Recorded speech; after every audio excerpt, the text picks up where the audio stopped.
U.S. citizens, he says. Last week, he told us it is, in fact, a near certainty that that agency spied on the Trump campaign. We presented his claim to Congressman Trey Gowdy earlier this week, and here's what he said. I think that's a little broader than what my understanding is. You would have to get a warrant. If you're talking about U.S. citizen, you have to get a warrant, application, FISA court. If you are talking foreign to foreign, it's a separate analysis. If you're talking U.S. to foreign, it's still a separate analysis and one that would require going to the FISA court. So what's the truth about all this? Bill Binney might know the answer, so we asked him to come back and explain it to us. Mr. Binney, thanks for coming on. Well, thanks for having me back.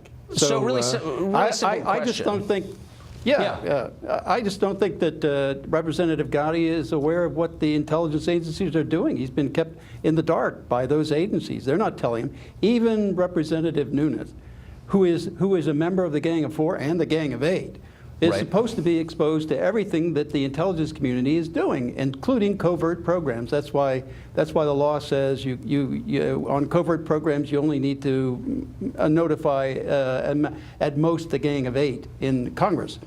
But even Nunes, who is a member of the Gang of Eight and the Gang of Four also, didn't even know about the programs that were being exposed through the conversations the president was having with other members of other governments, and also the Flynn conversations and other things that he was reading about people who weren't involved in Russia at all, but were involved in the Trump campaign. So just to be clear, these are the things that...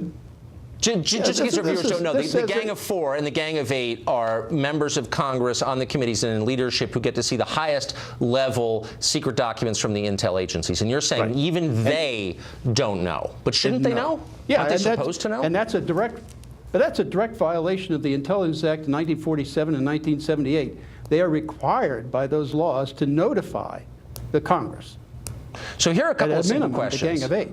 So the presumption that I have had, and I think most people here in Washington have had, is if one of these intelligence agencies wants to spy on an American citizen, they need a warrant. They need to go through a judge and have someone sign off on this. Is that true? No. I mean, that's not been true since World War II. I mean, in the Nixon years, they were using programs called Minaret at NSA and COINTELPRO at FBI and Chaos at CIA. And now those same three agencies are the ones doing different programs now, namely the upstream programs. Representative Gowdy should be asking about the Fairview program and all the taps inside the United States. What are they doing? What are they collecting there? Well, it's not foreign data, I'll tell you that. It's domestic. And it's content and metadata. That's how the NSA analysts could do love-in, because it was local communications that were being collected and stored. It wasn't foreign to anything. This business of it's incidental bulk acquisition of data on everybody in the United States as well as the planet. So is that so? I'm confused, and there's a lot we don't know about what Chairman Nunes has said this week about the information that he saw, the data he saw. But one of the things he said, which was fascinating, was the information on Trump and his associates was not related to the Russia investigation. Any idea what that might mean? That's local communications internally in the United States, U.S. citizens to other U.S. citizens. So he's looking basically at political conversations and things like that.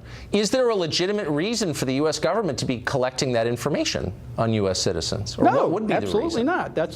That's a violation of the Fourth Amendment, the Constitution.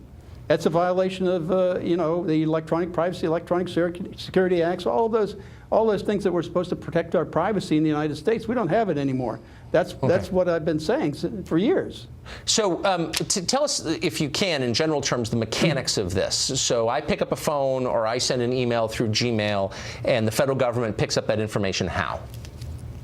Basically, it's by working with the companies that run the fiber optic networks, like AT&T and Verizon and so on.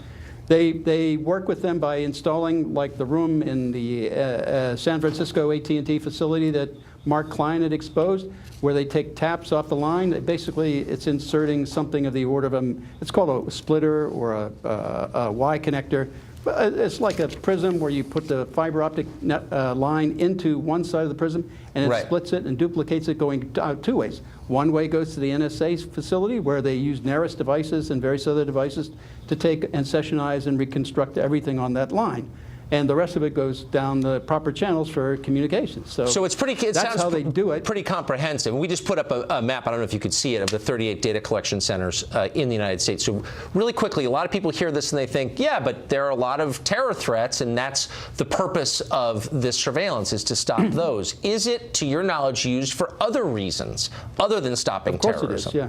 Such as? Yes, well, I mean, it's used for internal police by the Drug Enforcement Administration, by the FBI, and they use that to go after common crime inside the United States. And then they have to do a parallel construction to substitute and discover data that would implicate them in a crime, and therefore use that as a method, as the reason why they arrested it, substitute it for the NSA data in a court of law to try them.